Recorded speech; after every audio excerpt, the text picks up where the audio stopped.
The instinct when a joint hurts is to grip tighter, to muscle through one more weed, one more scoop of soil. That instinct is exactly backwards. The actual joint protection strategy, the one occupational therapists actually teach, is to grip looser and let bigger, stronger joints do the work your fingers used to do alone. That single idea, use your larger joints instead of your smaller ones, is the thread running through everything that actually helps here, more than any specific tool.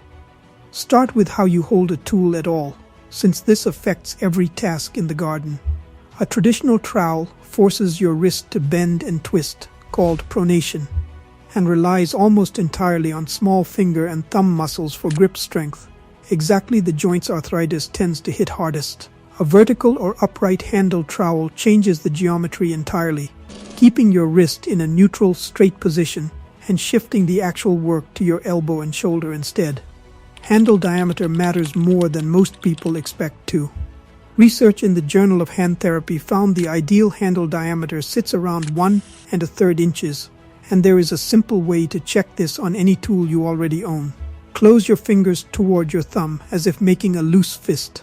The gap left in the middle of that fist is roughly the diameter your hand actually wants. A handle noticeably thinner or thicker than that gap forces extra grip strength to compensate, whether or not the tool looks ergonomic on the shelf. If buying new tools is not where you want to start, 2 free fixes solve most of this on the tools you already own. Wrap standard handles in foam pipe insulation from any hardware store. It thickens the grip and softens the pressure points instantly.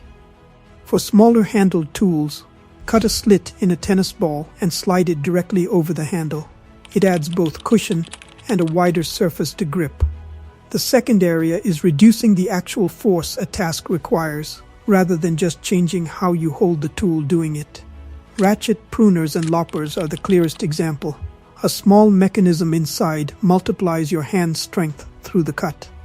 So a branch that would take a hard, full squeeze on standard pruners takes a fraction of that force through a ratchet model. The same principle explains why no-dig gardening specifically benefits joints beyond just being a good soil method.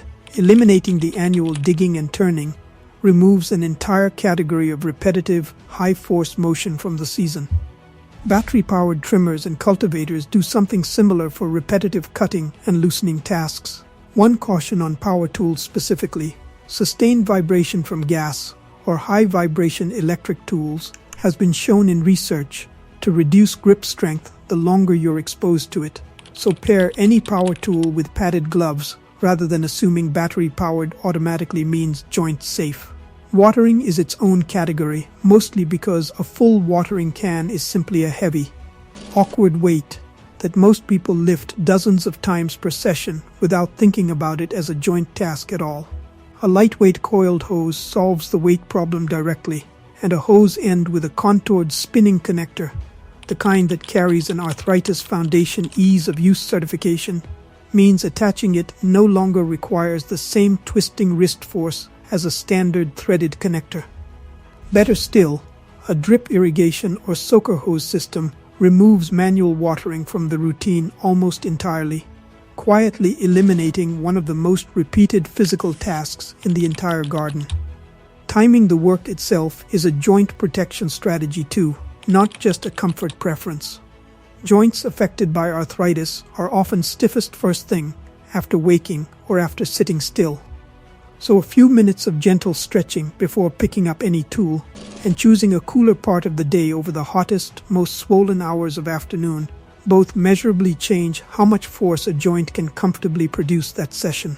Pace the session the same way, working for a stretch, then standing to stretch and reset before the next task, rather than pushing through until something starts to hurt. Moving supplies around the garden is worth a specific mention too, since a loaded wheelbarrow is one of the more joint-intensive tools most people don't think to reconsider. A wheelbarrow's single wheel demands constant balance correction through your wrists and forearms with every uneven patch of ground. A two-wheeled garden cart removes almost all of that correction, since it stays upright on its own, meaning the only real force required is a straight push or pull rather than a constant twisting stabilization. Getting down to the ground and back up again deserves its own specific fix, separate from tool design entirely. A padded kneeling pad with side handles is the detail that actually matters here. The handles are not a comfort feature. They give you something solid to push against with your palms and forearms when standing back up, using large arm muscles instead of asking your knees to do that work alone. Some models fold into a stool as well, letting you switch between kneeling and sitting mid-task. One mistake undoes most of the above, regardless of which tools you switch to. Lifting and carrying with your fingers out of habit, a bag of soil, a full pot, a cart handle gripped tight with fingertips instead of the whole palm. The same joint protection principle applies here as it does to a trowel. Use the flat of your palm, your forearm, even the crook of your elbow to bear weight. And keep whatever you are carrying close to your body rather than held out at arm's length, which multiplies the strain on the same joints you are trying to protect everywhere else. Try this test on one tool you already own before changing anything else. Make the loose fist test against its handle. If the gap does not roughly match the handle's actual diameter, that tool is quietly working against you every time you use it, and the fix is often the cheapest possible one: foam insulation or a slit tennis ball, rather than a full replacement. Arthritis does not end a gardening season. It changes which joints are allowed to do the work, and once the small ones stop being asked to grip, twist, and force their way through every task, the garden that felt like it was slipping away often turns out to still be entirely within reach. Tell me in the comments which tool or task gives you the most trouble right now, and I will help you find the specific fix for it.